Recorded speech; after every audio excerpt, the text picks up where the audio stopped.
Praise the lord. ప్రభు పేరిట మీ అందరికీ శుభాభివందనాలు తెలియజేసుకుంటున్నాను.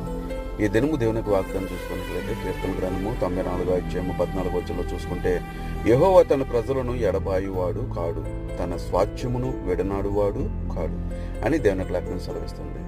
దేవుడు తన ప్రజల్ని ఎంత మాత్రము దూరం చేసుకోవాలని ఇష్టం లేదు. ఎందుకంటే తనకి ఏదో ఒక రకంగా దేవుని యొక్క సువార్త, ఇది నిన్ను కన్నాను, నిన్ను అరచేతిలో చెక్కుకున్నాను, నిన్ను సృజించువాడు నేనే, నీ నాసిక రంధ్రములో జీవాత్మను యూదిన వాడు నేనే, నిన్ను తయారు చేశాను, నిన్నే నేను కన్నాను, నేనే అని దేవుడు తన బిడ్డలకి సేవకుల ద్వారా అనేక రకాలుగా సువర్తమానాలు తెలియజేస్తూనే ఉన్నాడు. తన ప్రజలని ఎంత మాత్రమూ విడిచిపెట్టేసేవాడు కాదు. వెంట వెన్నడ పోతే పోయిందని వదిలేసే దేవుడు కాదు. నా బిడ్డ ఏ రోజుకైనా నా దగ్గరికి రావాలని ఆశపడే మహోన్నతమైనటువంటి తండ్రి. అలాంటి తండ్రి కలిగి ఉన్న మనము ధన్యుడు. అటు కృప దయచేయండి.